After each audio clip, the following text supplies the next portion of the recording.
students, a very good morning to all of you.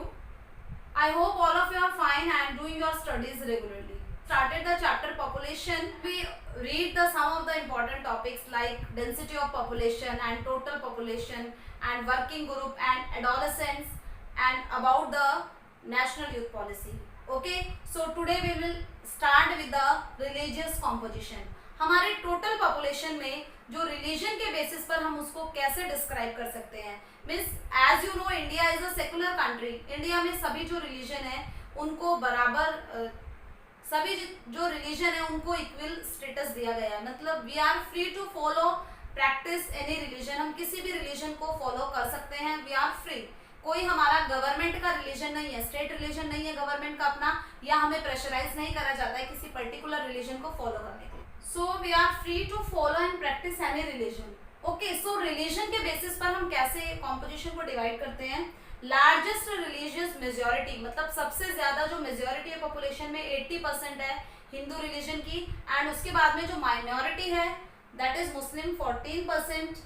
Kerala and Goa यहाँ पर Christian की population ज्यादा है, जबकि जो सिख रिलीजन है उसके लोग हैं पंजाब एंड हरियाणा में मिलते हैं. उसके अलावा Jains and Buddhist they are also the minority. जो बुद्धिस्ट है वो हिमाचल एंड सिक्किम में, जबकि जो जैन्स है राजस्थान, गुजरात एंड महाराष्ट्र में इनकी पॉपुलेशन है, ये वहां पर रहते हैं. सो ये था रिलीजियस कॉम्पोजिशन. तो इसमें 1 मार्क्स से क्वेश्चन में कि जो माइनॉरिटी है वो कौन सी है, मुस्लिम्स, एंड जो मेजॉरिटी है वो कौन सी है, हिंदूज. अगर 3 मार्क्स का क्वेश्चन आता है कि रिलीजियस कॉम्पोजिशन, सो उसमें आप सबसे पहले सेकुलरिज्म के बारे में लिखेंगे एंड उसके बारे में उसके बाद में ये पॉइंट्स आपने लिखने हैं कि जो माइनॉरिटी है वो मुस्लिम्स है, मेजॉरिटी है वो हिंदू है, क्रिश्चियन है वो केरला एंड गोवा में रहते हैं, जबकि सिख्स है वो पंजाब एंड हरियाणा स्टेट में मिलते हैं, and Jain and Buddha religion भी इंडिया में फॉलो किए जाते हैं. ये भी माइनॉरिटी है, रिलीजियस माइनॉरिटी. बुद्धिस्ट है वो हिमाचल सिक्किम में मिलते हैं, जबकि जो जैन्स हैं वो राजस्थान एंड गुजरात महाराष्ट्र के एरिया में रहते हैं. So this is all about the religious composition. Religious composition के बाद में वर्किंग पॉपुलेशन पढ़ेंगे. तो वर्किंग पॉपुलेशन में हमने जो एज ग्रुप था, वर्किंग एज जब आता है वो that is the different. So 15 to 59 है, that is the working population. So working population में कौन लोग आते हैं, किस तरह का वो वर्क करते हैं. सो इकोनॉमिक स्टेटस किसी कंट्री का हमें पता चलता है वहाँ की वर्किंग पॉपुलेशन से. सो वर्किंग पॉपुलेशन की हम स्टडी क्यों करते हैं, क्योंकि किसी भी कंट्री का इकोनॉमिक जो डेवलपमेंट है उसको जानने के लिए वर्किंग पॉपुलेशन को एनालाइज किया जाता है. वर्किंग पॉपुलेशन को हम workers, marginal workers and non workers में डिवाइड करते हैं. सो वर्कर्स कौन है, जिनको कि 1 ईयर में 183 और मोर डेज, जिनको इतना वर्क मिले 183 डेज या उससे ज्यादा जिन्होंने वर्क करा उनको हम वर्कर्स की कैटेगरी में रखते हैं. मार्जिनल वर्कर्स जिनको लेस देन 183 वर्क मिला है, ठीक है, लेस देन 183 डेज जिनको वर्क मिला है, they are called the marginal workers. And non workers में कौन आते हैं, जो अनएम्प्लॉयड है, बेरोजगार. ओके, अनएम्प्लॉयड जिनके पास में कोई भी काम नहीं है उनको हम नॉन वर्कर्स कहते हैं. मार्जिनल वर्कर्स कौन होते हैं, जो कि 183 डेज से कम जिनको काम कर रहे हैं वो एक साल में, एंड 183 डेज से ज्यादा मतलब 6 मंथ के नियर अबाउट जिनको ज्यादा काम मिल रहा है, they are called the workers. Okay, so 2001 के सेंसस के अकॉर्डिंग जो वर्किंग पॉपुलेशन है उनको हमने 4 कैटेगरीज में डिवाइड किया. नॉर्मली जो वर्किंग पॉपुलेशन है उसको हम worker, marginal workers and non workers में डिवाइड करते हैं, लेकिन 2001 में जो डाटा दिए थे उसमें वर्किंग पॉपुलेशन को 4 पार्ट्स में डिवाइड किया गया था. कल्टीवेटर्स जो कल्टीवेशन वर्क करते हैं, खेतों पर काम करते हैं. एग्रीकल्चरल लेबर्स, सो जिनके पास में अपने खेत नहीं है, जो दूसरों के खेत पे काम करते हैं वो एग्रीकल्चरल लेबर्स कहलाते हैं. हाउस होल्ड इंडस्ट्रियल वर्कर्स, उन वर्कर्स की बात हो रही है जो इंडस्ट्रीज में वर्क करते हैं. And other workers means tertiary sector, quaternaries and quinary जो एक्टिविटीज हैं उनमें काम करने वालों को अदर वर्कर्स की कैटेगरी में रखा गया था. ये कब के अकॉर्डिंग था, 2001 के अकॉर्डिंग. तो पूछा जाए तो ये 4 कैटेगरी आप लिखेंगे. ओके, उसके बाद में 2011 के डाटा के अकॉर्डिंग जो प्राइमरी सेक्टर है means agriculture and allied activities में हमारे टोटल पॉपुलेशन का 54.6% वर्कर्स हैं वो वर्क कर रहे हैं. सेकेंडरी सेक्टर में हमारी जो पॉपुलेशन है उसका 3.8% वर्क कर रहा है, जबकि टर्शियरी सेक्टर में 41.6% लोग काम कर रहे हैं। सो टर्शियरी सेक्टर में जो लोगों का पार्टिसिपेशन है वो बढ़ा है, जबकि जो प्राइमरी सेक्टर था जो कि 60% पर हुआ करता था, अब वो रिड्यूस होने लगा है क्योंकि लोग अदर एक्टिविटीज में भी जाने लगे हैं। Okay, so workers and marginal workers, जो टोटल वर्कर हैं उनमें अगर हम देखें कि वर्कर एंड मार्जिनल वर्कर कितने हैं, 40% है, जबकि अनएम्प्लॉयड का शेयर कितना है, 60%। इसलिए हमारी कंट्री अभी तक डेवलपिंग कंट्री है क्योंकि जो वर्कफोर्स है हमारे पास में, जो लोग हैं वो प्रॉपरली एम्प्लॉयड नहीं है। Males outnumber female in all the 3 sectors, primary, tertiary and secondary, तीनों ही सेक्टर में जो मेल पॉपुलेशन है वो ज्यादा है, मेल वर्कर ज्यादा है in comparison to female. Womens participation in secondary and tertiary sector, जो वुमेन का पार्टिसिपेशन है वो सेकेंडरी एंड टर्शियरी सेक्टर में ज्यादा है। अब हम देखते हैं कि जो वुमेन एजुकेशन है उसकी वजह से टर्शियरी सेक्टर में जो सर्विस सेक्टर है उसमें वुमेन का पार्टिसिपेशन ज्यादा है। एग्रीकल्चर सेक्टर रिड्यूस हुआ है, यानी कि 2001 के जब हम सेंसस के अकॉर्डिंग देखते हैं 58.2% था शेयर पूरी टोटल पॉपुलेशन का, जो कि घट करके 2011 में 54.6% हो गया है। ओके, सो 4% के नियर अबाउट इसमें रिडक्शन हुआ है एग्रीकल्चर सेक्टर, प्राइमरी सेक्टर में। ओके, लार्ज कल्टीवेटर्स, जो कल्टीवेटर है वो सबसे ज्यादा कहां पर है, हिमाचल प्रदेश एंड नागालैंड में, जबकि एग्रीकल्चरल लेबर, दूसरों के खेतों पे काम करने वाले लेबर कहां पर ज्यादा है, वेस्ट बंगाल में, मध्य प्रदेश में एंड बिहार में एग्रीकल्चरल लेबर ज्यादा है। एंड हाईली जो अर्बनाइज्ड एरिया है इंडिया का, इंडिया में अर्बनाइजेशन मींस शहरीकरण सबसे ज्यादा दिल्ली, चंडीगढ़ एंड पौंडीचेरी में हुआ है। Okay,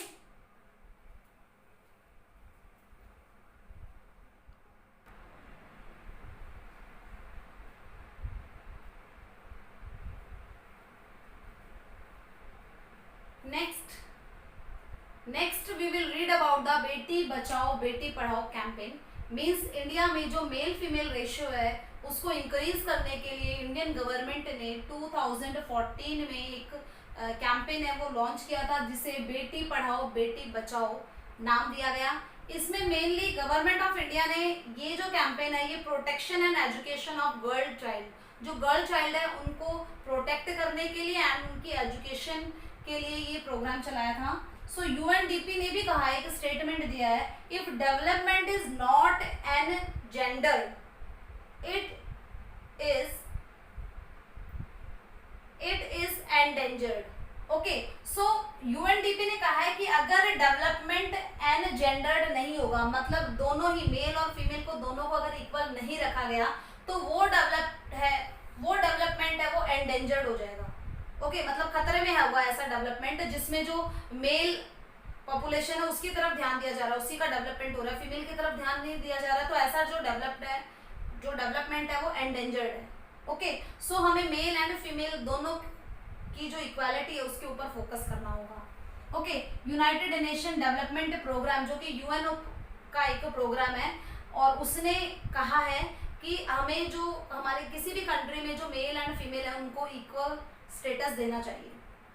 AIIMS to address the issue of decline child sex ratio, जो मेल फीमेल रेशियो है वो जो डिक्लाइन होता हुआ, यानी कि मेल के कंपैरिजन में इंडिया में फीमेल काफी कम है, सो उस रेशियो को इम्प्रूव करने के लिए ये कैंपेन है ये चलाया गया था। ओके, सो कब स्टार्ट हुआ था, 2014 में गवर्नमेंट ऑफ इंडिया ने इसको स्टार्ट करा था, एंड मेन फोकस था protection and education of girl child.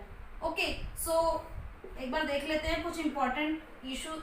सो कुछ इंपॉर्टेंट टर्म्स है। हाईएस्ट पॉपुलेटेड स्टेट, अभी तक जितना भी हमने पढ़ा उसमें हमने क्या पढ़ा था, हाईएस्ट पॉपुलेटेड स्टेट में क्या आएगा, that is Uttar Pradesh. UP में सबसे ज्यादा पॉपुलेशन है, एंड सबसे कम किसमें है, least Sikkim, that is Sikkim में सबसे कम पॉपुलेशन है। जबकि जो डेंसिटी ऑफ पॉपुलेशन है कि एरिया के कंपैरिजन में पॉपुलेशन, सो सबसे ज्यादा डेंसिटी ऑफ पॉपुलेशन है बिहार में। ओके, एंड सबसे कम density of population Arunachal Pradesh. Arunachal Pradesh में 17% पर स्क्वायर किलोमीटर है, जबकि बिहार में 1106% पर स्क्वायर किलोमीटर। उसके बाद में हाईली अर्बनाइज, कौन सा स्टेट है जहां पर अर्बनाइजेशन काफी ज्यादा है, हाईली अर्बनाइजेशन, गोवा में सबसे ज्यादा अर्बनाइजेशन है, एंड सबसे कम कहां पर है, हिमाचल प्रदेश में। हिमाचल में जो अर्बनाइजेशन है वो काफी कम है, मतलब सबसे कम है, जितने भी स्टेट है सबसे कम अर्बनाइजेशन हिमाचल प्रदेश में। ओके,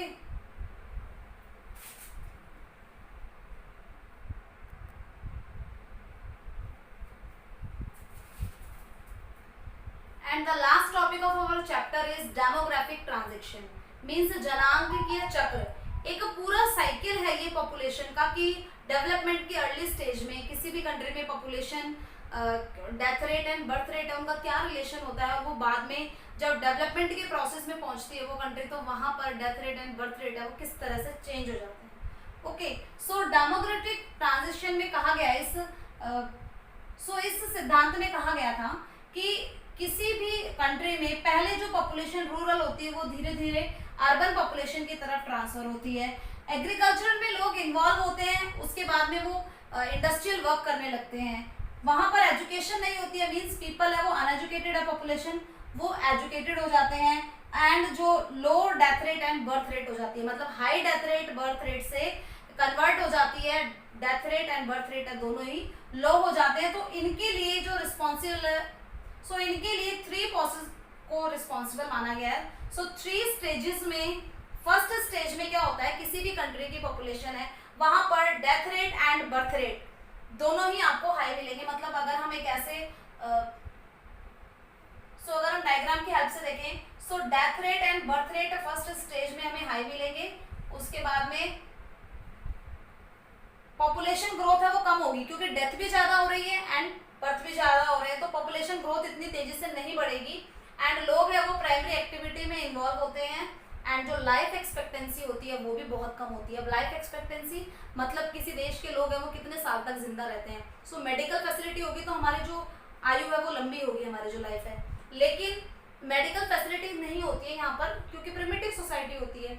सो यहाँ पर लाइफ एक्सपेक्टेंसी भी कम होगी, ग्रोथ रेट भी कम है, डेथ रेट बर्थ रेट दोनों ही ज्यादा हैं, एंड लोग किसमें इन्वॉल्व है, प्राइमरी एक्टिविटी में, एजुकेशन नहीं है इनके पास में। सेकेंड स्टेज में बर्थ रेट है वो स्टार्टिंग में तो ज्यादा होती है हाई, लेकिन धीरे धीरे बर्थ रेट है वो कंट्रोल होने लगता है, मतलब कम हो जाती है उसके बाद में बर्थ रेट, एंड उसके बाद में जो डेथ रेट है वो भी कम हो जाती है। सो हमने यहाँ पर देखा डेथ रेट, यहाँ पर बर्थ रेट हाई है, ये फर्स्ट स्टेज है, ये सेकंड स्टेज है।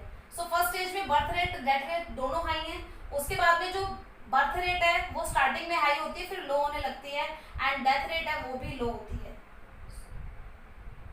ठीक है, सो बर्थ रेट हाई है उसके बाद में लो हो गई है, डेथ रेट है वो भी लो है, and difference in birth and death rate. So birth and death rate में डिफरेंस काफी होता है जिसकी वजह से पॉपुलेशन है वो बढ़ जाती है।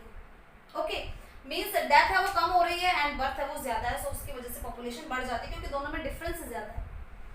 एंड द थर्ड स्टेज, और थर्ड स्टेज डेवलपमेंट की स्टेज है जिसमें लोग अवेयर हो जाते हैं। सो बर्थ रेट भी कम होने लगती है एंड डेथ रेट भी कम हो जाती है। डेथ रेट क्यों कम हुई है, क्योंकि मेडिकल फैसिलिटी आ गई है। बर्थ रेट क्यों कम हुई है, क्योंकि लोगों में अवेयरनेस आ गई कि ज्यादा पॉपुलेशन होने से रिसोर्सेज है उनकी कमी हो जाती है। सो लोग है वो अवेयर हो गए कि जो इंक्रीजिंग पॉपुलेशन है वो not good for any country. Okay, so birth rate भी कम हो गई, डेथ रेट भी कम हो गई।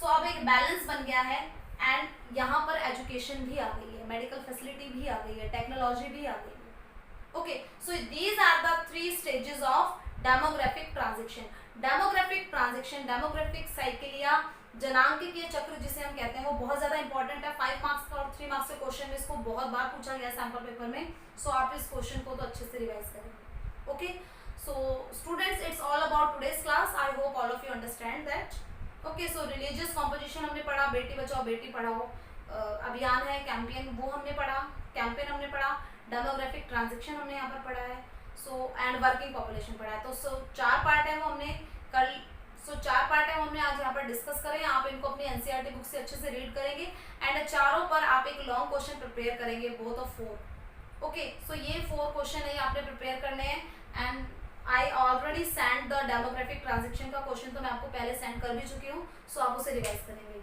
Okay, so do your studies regularly and concentrate on your studies. Best of luck.